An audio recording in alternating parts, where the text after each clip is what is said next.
this is Frank Patriot, and this is how you make a monster of the two-dimensional wooden persuasion. Well, the first thing you want to buy is a 4x8 sheet of 1/4 inch thick plywood. It's, I don't know, maybe about 10, 11 bucks, something like that at the lumber store, lumber yard, whatever.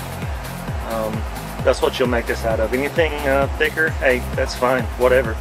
But this is just thick enough to work, and it's relatively cheap. It's a good idea to have some kind of notion of what exactly you're wanting to create, obviously. In this case, I didn't need to sketch anything down. I want to do the creeper character from the first page out of Tales of the Peculiar, which it's a comic that I did. Kind of this creepy Tales from the Crypt looking, kind of retro looking whatever.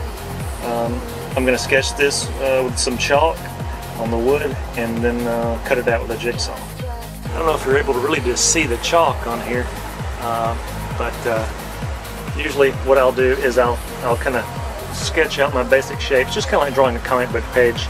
You want to sketch out your basic shapes, then you darken it a little bit, and use that as your go-by, your guideline to you know, to when you cut it out with your jigsaw. And the reason I use chalk is because if you mess up, you can just kind of go with like a wet cloth or something and just kind of brush it out. And if you use a marker, you know, like I said before, then you very well may be doing some double or triple coats with paint over it, because it will probably bleed through. So I've got everything cut out and sanded, and the next step is to put down maybe a light base coat in areas where I'm going to put light colored paint. Like the face is going to be kind of a light blue or light green, something like that, and so is the hand. So I put down a little base coat of white just to help those colors stand out, and the rest of it is going to be painted black. So there's really not much of a good reason to paint it, since the black is, you know, it doesn't require any kind of primer or anything. Alright, now that I've got all my areas masked off that I don't want black, I am going to spray paint the holy crap out of it.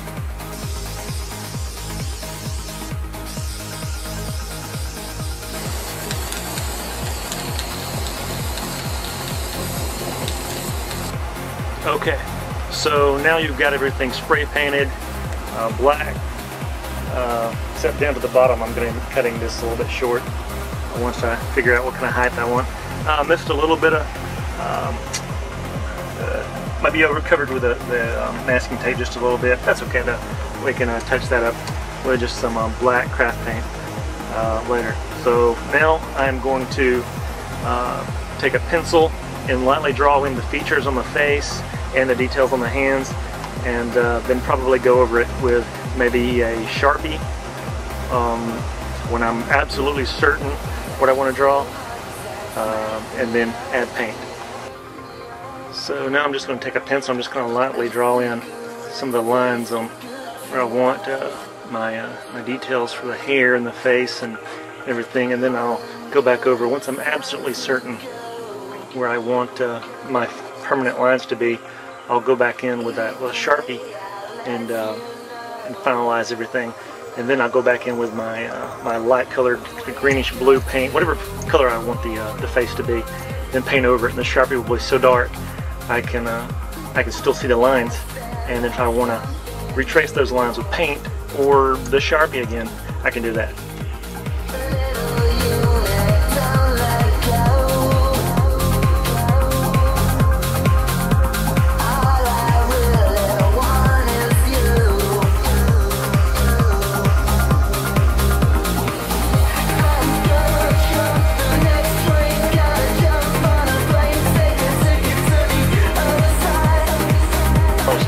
I use the El Cheapo stuff that you can find in Walmart for like $2. I mean, you could spend more, but the object here is to make something cool using as little amount of money as possible, right?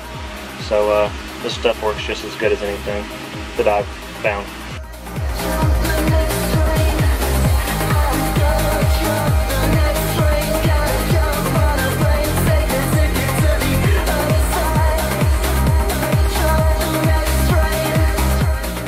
now I've gone back with a black, some black paint and a sharp tip brush, and kind of overlapped my Sharpie details, almost like I was, you're inking with a brush or something, and put down the details.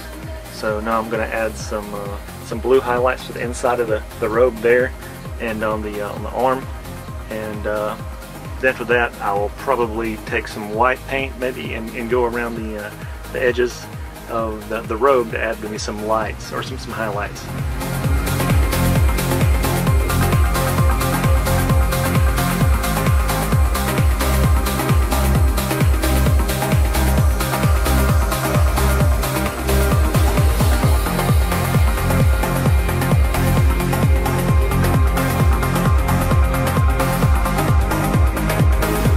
My plan is to attach this movable arm with a screw to the front, so that you'll be able to position the arm with a little bit of range of movement. Since the wood is so thin, I've nailed a small piece of wood to the back. Just adjust the size of the wood for the length of your nail. So once you've figured out where you want your movable arm, just place your screw in there and just drill it in. So now your arm is movable, and if it gets a little bit loose, just tighten the screw. And you may want to add a little bit of wood filler or something to that if you don't want the screw showing. But there you go. And now all we need is just a way to make this thing stand up. Lay down some sort of wood support in the back, maybe a 2x4 or something thinner, depending on how flimsy your plywood is. Now just fasten your decoration to your 2x4.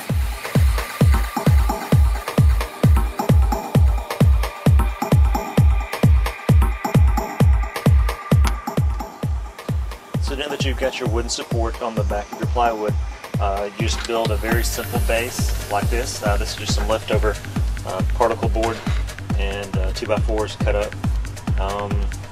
And your support on the back of your plywood is going to go here. I went ahead and pre-drilled these holes to make it a little easier to screw them in.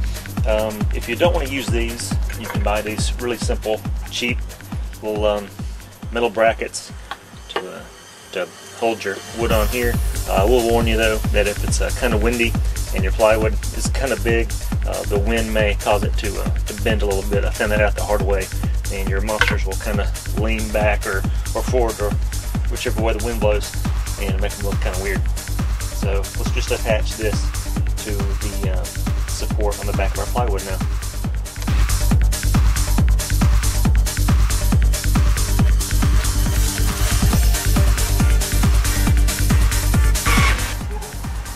Okay, here's the finished product. Not too bad, I think, overall. Decent job, and I'm pretty happy with it. So good luck. Hope yours turns out well. And here's the back. There's the base. Just throw you a brick or a sandbag or something back there to help weight it down, and you're good to go.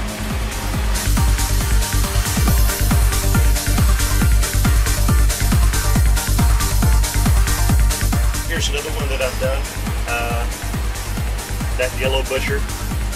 He's got a little more movability, flexibility in his arms there. I added some bolts here and here on both sides, so you can close them how you want and tighten the bolts up. You're going to need a screwdriver for that. But hey, look at Buddy! Look at me! Anyway, the paint splatters, just take some. Add just a little bit of water to some red craft paint, not too much because it'll turn out looking pink, and just splatter it like this with a brush, and it splatters all over. It looks like he's been hacking bodies or something. And here's another example. I did a skateboarder who has joints in his shoulder and elbows, and you can pose them a little bit. And also made a little accessory for him. I took some skateboard trucks off an old Powell skateboard that I had, and I made a zombie skateboard company. Pretty fitting. So, is this the perfect tutorial? Nah, wasn't really supposed to be. Just wanted to maybe give you a little bit of information, help get you started. It's your project, do it how you want to do it, and have fun. Alright, hope it helps. Good luck.